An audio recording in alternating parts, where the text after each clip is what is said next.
नमस्कार, दिलेश देवांगन नाम है मेरा और आप सभी का जीडी यूट्यूब चैनल पर बहुत बहुत स्वागत है। दोस्तों, नए नए लोगों से मिलना और उनसे चर्चा करना और यूनिक जानकारी आप तक पहुंचाना ये मेरा काम है और इसी सिलसिले को आगे बढ़ाते हुए आज मैं आ गया हूं राजपुर में। और राजपुर में हम आज मिलने जा रहे हैं राजपुर के एसडीएम बालेश्वर राम जी से। हम इनसे चर्चा करेंगे। बहुत ही ज़बरदस्त पर्सनैलिटी है इनकी। इनसे मैं पिछले 2-3 सालों से मिल रहा हूं, इनसे बातें कर रहा हूं, लेकिन आज जाकर के फाइनली इनका इंटरव्यू लेने का अवसर प्राप्त हुआ है। मैं इनका बहुत बहुत धन्यवाद देता हूं। इनसे इनकी पृष्ठभूमि और इनके दायित्व और कोविड-19 की तैयारियों को लेकर के हम बात करेंगे। चूँकि थर्ड वेव का आहट आना शुरू हो गया है, ऐसे में राजपुर में एज ए एसडीएम इनका जो प्रिपरेशन है लोगों की सुरक्षा को लेकर के और कोविड से बचने को लेकर के, इस विषय पर अहम बातचीत होगी। तो बने रहिए डीडी यूट्यूब चैनल के साथ। चैनल को अगर अभी तक आपने सब्सक्राइब नहीं किया है तो सब्सक्राइब कर लीजिए। सब्सक्राइब करने के बाद बेल आइकन को प्रेस करके ऑल में सेलेक्ट कर लीजिएगा, ताकि नए नए इसी तरीके से रोचक जो वीडियो आपके लिए लेकर के आता हूँ उसका नोटिफिकेशन आप तक पहुँच सके। बालेश्वर राम जी, आपका डीडी यूट्यूब चैनल पर बहुत बहुत स्वागत है। देवांगन जी, आपको सबसे पहले तो शुभकामनाएं कि आपने और धन्यवाद भी कहूँगा कि आपने यहाँ पे मेरे पास हमारे घर में पधारे। और आपकी चैनल को भी मैं देखता रहता हूँ, इसलिए मेरी किस्मती है कि आपके साथ मैं आज बैठा हूँ। सर बहुत बहुत धन्यवाद। चलिए सर, बातों का सिलसिला को शुरू करते हैं। सर, सबसे पहले मैं आपके पृष्ठभूमि के बारे में जानना चाहता हूँ, चूँकि जो एसडीएम बनने तक का सफ़र रहा है, काफ़ी सालों तक आपने सर्विस दिया है। हाँ दिलेश जी, वास्तव में हम लोग जो है ग्रामीण क्षेत्र से बिलोंग करते हैं। ये राजपुर ज़िला बलरामपुर से कुछ ही दूरी में हमारा मनोरा तहसील पड़ता है, जो ज़िला जसपुर के अंतर्गत आता है। वहाँ एक छोटा सा गांव है जिसको गोरिया टोली के नाम से जानते हैं। जी जी। और उस गांव से मैं पढ़ा हूँ, उसी गांव के स्कूलों में पढ़ा हूँ। उसके बाद आज पीएससी का तैयारी करते हुए आज इसी स्थिति में आया हूँ। तो मेरी ये कुछ ऐसी जिज्ञासा रही है या आगे जाने की कुछ प्रयास रहा है, तो उससे अनायास कहिए या हमारा भाग्य साथ दिया और आज मैं राजपुर का एसडीएम के रूप में यहाँ की जनता की सेवा कर रहा हूँ। देवांगन जी, जब सामान्य सी बातें होती है कि जहाँ पे सर्व सुविधा युक्त गांव नहीं होता है, घर नहीं होता है, परिवार नहीं होता है, तो उस समय एक जो छोटा सा काम के लिए भी पूरे परिवार लग के काम करता है और अलग अलग अपने दायित्वों को निभाता। हम लोग मूल रूप से कृषक हैं और कृषक होने के नाते घरेलू काम को बहुत अच्छे से जानते हुए बड़े हुए, पढ़ाई किए। पढ़ाई करने के बाद में जिस तरह से पढ़ाई किया, तो उस समय की एक रोचक यादें आती हैं मुझे।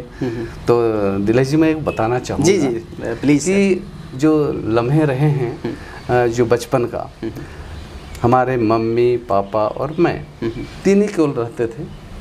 हमारी बड़ी दीदी, फिर मेरे बड़े भैया, उन लोग बाहर हॉस्टल में रह के स्कूल शिक्षा पढ़ाई किए हैं। वो लोग जसपुर में रहते थे और मैं जो है गांव में रहता था। गांव से ही एक कुछ ही दूर 2-3 किलोमीटर दूर मनोरा का हायर सेकेंडरी स्कूल है, वहीं तक मैंने वहीं पढ़ाई किया था। तो बचपन में गांव के स्कूलों में पढ़ा। तो गांव के स्कूलों में पढ़ने से पहले फिर बाद में हायर के लिए गया। तो गांव से हायर जाने के लिए हम लोगों को लगता था करीब आधा घंटा पैदल जाना होता था, नदी भी पार करना पड़ता था। उसके पहले कि हम स्कूल जाने की पूर्व तैयारी कैसे करते थे, क्या करते थे, उसके बारे में मैं ज़रूर बताना चाहूँगा। जी सर, बताएं। होता क्या है कि घर में कोई नहीं है तो मम्मी का सहयोग करना पड़ता है, पापा का सहयोग करना पड़ता है। मैंने जो है अपने लाइफ में कक्षा 6वीं से कुछ ऐसा काम करना शुरू किया हूँ जो कि मम्मी पापा के सहयोगात्मक कार्य था। जैसे मुझे पहले तो मेरे को रोटी बनाना बहुत अच्छे तरह से आता था। अरे वाह, इतनी छोटी बना। हाँ, रोटी बनाता था। और मेरा एक था, मम्मी जो है आटा गीला करती थी और अपना काम करने के लिए जाती थी और मैं जो है उसको रोटी बनाता था। वो रोटी को ऐसे भाग में बांटता था कि उसमें 8 रोटी बने। अच्छा। उसमें से 4 रोटी मैं बनाते बनाते खा लेता था। उसके बाद और 4 रोटी मम्मी के लिए 2 और पापा के लिए 2 छोड़ता था। उसके बाद अपना खेती के काम में चल देता था। हल बैल वहाँ पे हम लोगों के पास खेती का काम, मैंने बताया कि पहले ही कि हम लोग मूलतः कृषक रहे, तो वहाँ पे खेत जाता था। खेत में जो हल चलाते थे। हल चलाने के बाद में हम लोगों का जो है वो ठीक 9:15 बजे मैं जो है वहाँ से हल को किनारे रखता था और स्कूल के लिए घर आता था। नहाने के बाद में सीधे स्कूल पहुँचता था। ऐसा कोई दिन नहीं रहा होगा कि मैं प्रेयर के 10 मिनट पहले पहुँचूँ स्कूल में। अच्छा, पहले ही कभी नहीं लेट हो जाता था। मैं हर समय, मेरा टाइम टेबल फिक्स था। मैं दौड़ते दौड़ते जाऊंगा तो थोड़ा सा ठीक होता था। और मैं लगभग अपना बस्ता जो है बचपना में बहुत अच्छे से याद है कि वो प्रेयर के समय मैं जो है उसको बस प्रेयर के समय मुश्किल से पहुंचता था, बस्ता सब रखता था, उसके बाद प्रेयर के लाइन में खड़ा होता था। इतना मतलब हाँ, टाइम ये एकदम लगा था, रोज़ की बात है। और उसके बाद मेरे दिनचर्या ये जो रहता था वो ऐसे ही वापस आते थे। वापस भी वही है। आने के बाद में थोड़ा बहुत कृषि का काम और करते थे। आज की तारीख में जो ये स्ट्रगल और जो हम लोगों का जो टाइम का सिस्टम था, मैनेजमेंट का सिस्टम था, वो मेरे पिताजी का देन था। अच्छा अच्छा। अभी नहीं है हमारे साथ। जॉब के लिए आपकी जो तैयारियां कैसी थी, कैसे जॉब में आना हुआ, फाइनली कैसे जॉब में आना हुआ सर? हमारे जब जो जीजाजी रहे हैं वो नायब तहसीलदार रहे हैं। अच्छा। तो हम लोग थोड़ा सा देखते थे पढ़ते समय कि सारंगगढ़ में पदस्थ थे, तो हम लोग वहाँ जाते थे। अच्छा अच्छा। पढ़ते समय कॉलेज में तो उस समय जब जाते थे तो वहीं रुकते थे। उनकी हाव भाव, उनकी उस समय नायब तहसीलदार लोगों की बहुत क्रेज थी। वाह, बहुत अच्छा। वो छोटे मोटे राजा टाइप के हैं ऐसा कहने से भी कोई अतिशयोक्ति नहीं थी। अरे वाह। तो देखते थे लोगों का काम करते हैं और कैसे उनको अदब से बात करते हैं, तो हमको भी ये लगता था कि पीएससी की कोई नौकरी करें और ऐसा पद कम से कम हमको मिल जाए। क्या बात। और मेहरबानी कि हमको वही पद हमको जो है मिला पीएससी से।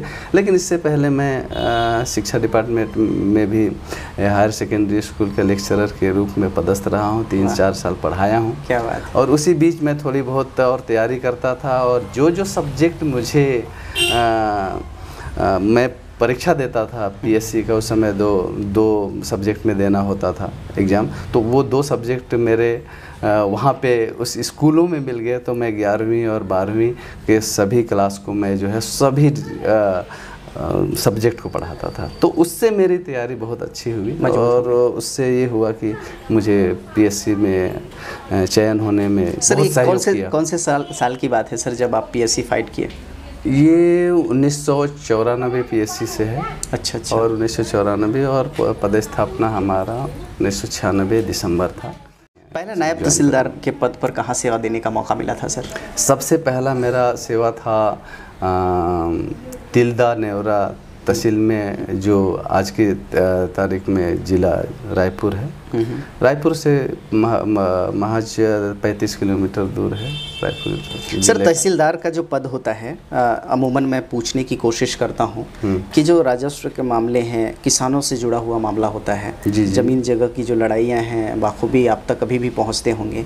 सर राजस्व मामले के जो निपटारे का अहम जिम्मेदारी होता है, सालों तक फाइल पेंडिंग पड़ा रहता है। आपको क्या लगता है कि इतना क्यों वक्त लगता है और जल्दी क्यों नहीं होता?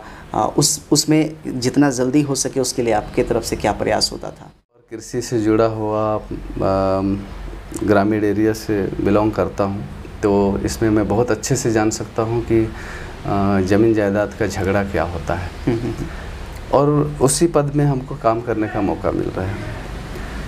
होता ये है कि जो न्यायालयीन प्रक्रिया है, न्यायालयीन प्रक्रिया और जो भू राजस्व संहिता है, उस संहिता के आधार पर तहसीलदार और नायब तहसीलदार को चलना होता है। उसमें नामांतरण से संबंधित, बंटवारा से संबंधित, सीमांकन से संबंधित कई ऐसे प्रकरण हैं जो उस धाराओं से जुड़ा हुआ है। तो उसमें मूलतः नामांतरण की प्रक्रिया जो है वो सबसे महत्वपूर्ण होता है कि जो किसी की मृत्यु हो गई तो उनके बच्चे लोगों के नाम में आना चाहिए, उनके वारिसानों के नाम से आना चाहिए। कोई भाई भाई में संयुक्त खाता है तो बंटवारा होना चाहिए। तो इन दोनों प्रक्रिया में ही पूरा ग्राम हमारे कृषक लोगों का या भूमि स्वामियों का पूरा जीवन निर्भर रहता है। तो उसको वास्तव में ये होना चाहिए कि जितना जल्दी से जल्दी निराकरण किया जाए। शासन तरफ से रहता है कि रहे हमको 3 महीना में निराकरण करना है, हमको 6 महीना में निराकरण करना है, हमको 9 महीना में, होता नहीं है। उनका मुख्य कारण ये है कि जहाँ पर न्यायालयीन प्रक्रिया में कुछ क्लू होता है, जिसमें अपन जाते हैं कि आवेदन करते हैं, आवेदन विधिवत आवेदन होना चाहिए, आवेदन के बाद में दूसरा पक्ष भी होता है, उन्होंने जवाब देता है, जवाब कितना जल्दी देगा, फिर वहाँ तक ठीक है, उसके पहले इश्तिहार का जो समय होता है वो 30 दिन का होता है, 1 महीना का। अच्छा। तो वो इश्तिहार जो होना वो ज़रूरी होता है प्रक्रिया में। तो 1 महीना तो ऐसे गया। दूसरे महीने में जवाब देने के लिए अगला आदमी कोई आपत्ति कर दिया उस केस में, तो आपत्ति हो जाता है, और आपत्ति का निराकरण करते करते 1-2 पेशी और निकल जाता है। फिर बयान होता है हर पक्षकार का, गवाहों का बयान होता है, और गवाहों का बयान अगर एट ए टाइम हर व्यक्ति उपस्थित नहीं होता है, और इस कारण से एक ही काम के लिए हमको 2 पेशी न्यायालय को देना पड़ता है। तो इसीलिए जो है ये डिले होते हैं, कहीं ना कहीं डिले होता है। दूसरी एक और अहम बातें होती है उसमें कि एक और डिले होता है कि हमारे कर्मचारियों के द्वारा निचले रिपोर्टिंग जो होता है वो थोड़ा सा अगर एक बार नहीं हुआ, दूसरे बार नहीं हुआ, तो ऐसे ही उसका 1 पेशी और बढ़ जाता है। वैसे ही जो गवाह उपस्थित किसी दिन नहीं हो पा रहे वो नहीं, तो इन्हीं कारणों से जो है ये डिले होता है। अन्यथा ये प्रक्रिया के लिए 2 महीना या 3 महीना पर्याप्त होता है, अगर सही समय से सही काम पक्षकारों के माध्यम से या हमारे अधिवक्ताओं के माध्यम से वो सही समय पे सभी काम हो जाए, तो 3 महीने से कोई 3 महीने में सारे मामले निपटाया जा सकता है आराम से। सर, बहुत ही सुंदर और बहुत ही महत्वपूर्ण आपने जानकारी दी। इससे पता चलेगा जो कृषक लगातार तहसील न्यायालय का दरवाज़ा खटखटाते हैं, जाते हैं, भागते दौड़ते हैं और उनको न्याय नहीं मिल पाता है, कहीं ना कहीं विलम्ब होता है, और दूर दराज से आप, चूँकि आप एक कृषक परिवार से और गरीब परिवार से ताल्लुक़ रखते हैं सर, तो भली भांति आप जान सकते हैं। पर बहुत ही अच्छी जानकारी कि 3 महीने अगर प्रोसेस में सही तरीके से करा जाए तो कहीं ना कहीं वो फाइनल डिसीजन तक पहुंच सकता है। अब मैं सीधे तौर पर आना चाहता हूं सर, चूँकि बात आज जो हमारी होगी वो SDM ओहदे की होगी, और जो दायित्व की जो होगी, सब डिविज़नल का आप मजिस्ट्रेट होते हैं, कहीं ना कहीं सब डिविज़नल के आप कलेक्टर होते हैं, आपके अंडर में सारे विभाग आते हैं, तो मुखिया के तौर पर कहीं ना कहीं आप काम करते हैं। तो वो पहला दायित्व कब मिला था और आपने फिर वहाँ से किस सोच के साथ, किस दिशा में आप बढ़ते चले गए? मेरा प्रथम पदस्थापना SDM के रूप में हुआ था उदयपुर में। अच्छा। 2017 की बात है, और 2017 में मैं कुछ ही दिन वहाँ पे SDM के पद पर वहाँ रहा हूँ। उसके बाद वहाँ से मुझे फिर सेवा करने का मौका मिला, बलरामपुर ज़िला फिर आया। फाइनली राजपुर के आप SDM हैं। सर, SDM का दायित्व क्या होता है और किस तरह से आप निर्वहन कर रहे हैं, और कहीं ना कहीं चुनौतियों का सामना करना पड़ता है, चुनौतियों को कैसे फेस करते हैं, और कहीं ना कहीं क्रिएटिविटी का होना भी ज़रूरी है प्रशासनिक अधिकारी में। तो क्या नई सोच के साथ आप बेहतर से बेहतर कार्य को अंजाम देने के लिए सोचते हैं और उसको करते हैं? राजपुर से ही शुरुआत करते हैं, क्या नई दिशा है, क्या नई सोच है? दिलेश जी, वास्तव में SDM का पद एक अहम पद है, एक ब्लॉक के लिए, एक तहसील के लिए।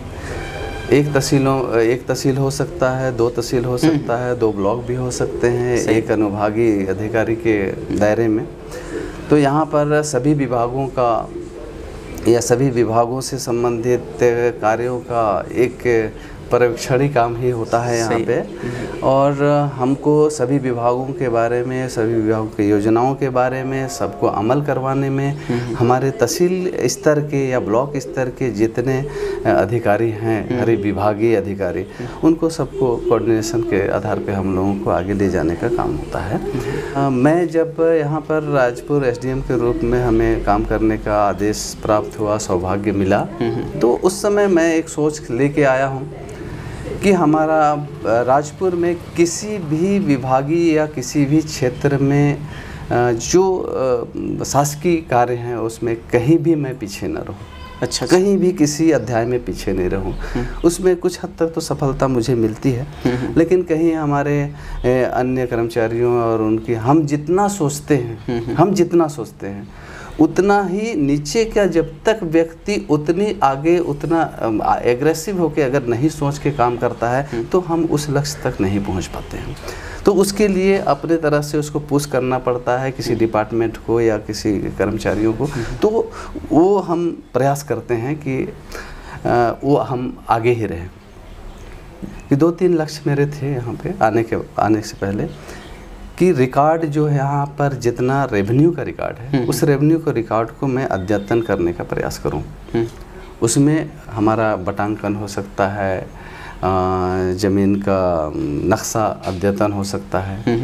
तो ऐसे काम को मैंने शुरू में लिखा, और अभिलेख में त्रुटियां बहुत सारी हैं, जैसे जाति संबंधित त्रुटियां हैं यहाँ पे। जी यहाँ पे जाति संबंधित त्रुटियां हैं, किसी का नाम त्रुटियां हैं। इन सब चीज़ों का मैंने एक अभियान चलाया और उसका सबको लिस्टिंग कराया। लिस्टिंग कराने के बाद में उसको नामांतरण के रूप में उसको ऑनलाइन कराने का प्रयास किया। अच्छा। उसमें से कुछ अभी हमको सफलता मिल गई है और कुछ जो है सफलता मिलने की भरपूर संभावना है। कई योजनाएं आ जाती हैं बीच बीच में, तो जो है हमारे अमला थोड़ा सा उससे थोड़ा सा डिले हो जाता है, लेकिन ये तो सतत प्रक्रिया है, तो उसको हम करने का जो लक्ष्य रखे हैं उसको करेंगे। दूसरा एक मेरा लक्ष्य था, जो सामान्य परिवेश है इस शहर की और यहाँ की जो भवन वगैरह हैं या यहाँ का जो कुछ कायाकल्प है, इन सब चीज़ों को बदलने का प्रयास के लिए एक प्राथमिक एक प्रयास किया था। हमारे एरिया में SCCL भी है, SCCL का कुछ गांव पड़ता है, तो उस SCCL के माध्यम से हम कुछ यहाँ का विकास कार्य करवा सकते हैं। अच्छा। जैसे उस गांव का भी करवा सकते हैं और हम हमारे राजपुर शहर का भी करवा सकते हैं। तो इस सिलसिले पे मैं 2-4 तो ऐसा डिपार्टमेंट, जैसे कॉलेज में एक सांस्कृतिक भवन बनवाने का है, या हॉस्पिटल के लिए कुछ विशेष एस्टिमेट की कमी है तो उसको SCCL के माध्यम से हम लोग करवा सकते हैं। जैसे अभी इंग्लिश मीडियम स्कूल का वो चल रहा है, तो उसको इंग्लिश मीडियम स्कूल को हम इतनी सर्व सुविधा युक्त बनाएं, ऐसा मेरा सोच था। उसको मैं सामान्य रूप से उसमें आगे बढ़ने का प्रयास कर रहा हूँ। सर, मार्च से आप यहाँ पर पदस्थ हैं, सेवा दे रहे हैं। कोई भी प्रशासनिक अधिकारी जहाँ पर पहली बार ज्वाइन करते हैं तो वो एरिया को जांचते हैं, परखते हैं, समझते हैं। जाहिर है मुझे भी लगता है कि कहीं ना कहीं आप एरिया में घूमे होंगे, देखे होंगे, सारे विभाग की कमियों को, प्लस पॉइंट को, सबको आपने मुआयना किया होगा। अब तक जो आपने समझा है, जाना है, उसके हिसाब से कौन कौन सी विभाग में है और आपके एरिया में कौन कौन सी कमियां हैं जो आपको नज़र आई और आपको लगा कि मैं जब तक यहाँ एज SDM काम करूँगा इन पर बहुत अच्छे से काम करूँगा और बहुत अच्छे से प्रयास करके, मेहनत करके कहीं ना कहीं जो दायित्व को निभाते हुए उन कमियों को दूर करूँगा। बहुत अच्छे देवांगन जी, वास्तव में है क्या कि जिस समय कोविड के समय आया था और उस समय सभी लोगों का बाहर निकलना ही वर्जित रहा है, ये परिस्थिति थी। लेकिन हमारे लिए ये नहीं था, क्योंकि हमको तो पूरे इस एरिया को सबको देखना था, कहाँ पे क्या दिक्कतें हो रही है, वहाँ पे क्या हमको क्या सुविधा मुहैया कराना है, कहाँ पे टीकाकरण कराना है, कहाँ पे जांच कराना है, कहाँ पे कोई ऐसी परिस्थिति आ रही है तो उनको कंट्रोल करना है। तो उसका बहुत अच्छा मुझे आते के साथ एक मौका मिला। तो उसी बहाने हम जो है अलग अलग क्षेत्र में जाके सभी गांव को मैंने भ्रमण कर लिया उसी बीच में और पूरे गांव का भ्रमण, कौन सा रास्ता कहाँ जा रहा है, क्या हो रहा है, एक एक भौगोलिक परिस्थितियों का मुझे जो है 1 महीने के अंदर पूरी जानकारी मिल गई। यहाँ पर सबसे पहले तो मैं ये बताऊँ कि राजस्व विभाग में काम करने की एक बहुत अच्छा यहाँ पे है और एक योजनात्मक तरीके से जो निर्माण से संबंधित है उसमें 2 चीज़ें हैं। एक है कि राजस्व से संबंधित जो बृहद मात्रा में काम करने की ज़रूरत है वो है यहाँ पर जो विशेष पिछड़ी जाति हैं, जो पहाड़ी कोरवा हैं, पंडो हैं और नगेशिया जाति के लोग हैं, इन लोगों के लिए काम करने की आवश्यकता है। यहाँ पे शासकीय योजनाओं के आधार पे एक राशन कार्ड 100% उनका बनना है और एक जितनी प्रकार की योजनाएं हैं, चाहे उसको आवास से संबंधित आवास की व्यवस्था उनके पास होना चाहिए। जो शिक्षण प्राप्त कर रहे हैं उन बच्चों के लिए सब कुछ स्थायी जाति प्रमाण पत्र बनना चाहिए। और हर परिवार को जो कि वन अधिकार पट्टा जो मिलता है, अभी 2008-9 से हम लोग लगातार प्रयास में हैं, और वो जो है जो वास्तव में पात्र हैं, जो 2005 के पूर्व में जो भी कब्जा करके वन भूमि को कास्त किया है, तो उनको जो है वन अधिकार पट्टा दिलवाने के लिए इसको दो मुहिम मैंने अपने तरह से ज़्यादा किया है। एक वन अधिकार पट्टा के लिए, ताकि कोई भी परिवार राजपुर का ऐसा न छूटे जिससे कि चाहे वो परंपरागत निवासी हो चाहे वो गैर परंपरागत निवासी हो, दोनों को मैं चाहता हूं कि जो पात्र है उन लोग 100% वन अधिकार पत्र उनको प्राप्त करें। सर, आखिरी चरण पे हम आ गए हैं और आपसे मैं ये जानना चाहता हूं सर कि जो थर्ड वेव की तैयारी है, कोविड की थर्ड वेव की एक आहट है, उसको लेकर के क्या प्रिपरेशन है सर? कैसे अपने राजपुर की जनता को सुरक्षा की गारंटी देते हैं? उसकी व्यवस्था तो हम शासकीय तौर पे हमने कर लिया। हमारे पास सिलेंडर की प्राप्ति हो गई। यहाँ पे जितने हमारे क्रेशर वाले हैं, जितने डिपार्टमेंट वाले हैं, अन्य फर्म के जितने लोग हैं, उनके लिए हमने सिलेंडर की व्यवस्था करवा ली पिछले साल ही।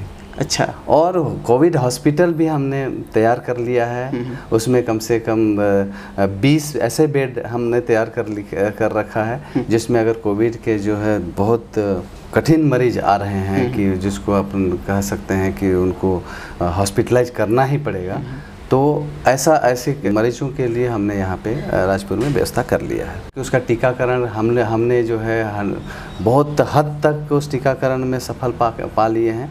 फिर भी और कुछ बचे हुए हैं जहाँ पर उसके लिए अभी और नए तरह से अब भी जो है एक दो दिन पहले से ही हम उसका कार्यक्रम तैयार कर लिए हैं। बहुत ही महत्वपूर्ण जानकारी देने के लिए और हमें वक्त देने के लिए और इतनी सारी बातचीत करने के लिए बहुत बहुत धन्यवाद, बहुत बहुत शुक्रिया आपका। धन्यवाद। तो दोस्तों, कैसा लगा ये वीडियो हमें कमेंट बॉक्स पर बताइएगा। अच्छा लगेगा ये वीडियो तो लाइक करके आपके अपनों तक भी शेयर कर दीजिएगा, ताकि वो भी ये वीडियो देख सकें। अभी तक डीडी यूट्यूब चैनल को सब्सक्राइब नहीं किए हैं तो सब्सक्राइब करके बेल आइकन को प्रेस करके ऑल में सेलेक्ट कर लीजिएगा, ताकि इसी तरीके से रोचक और यूनिक वीडियो आप तक पहुँचता रहे। अब दिलेश देवांगन को दीजिए इजाज़त। नमस्कार।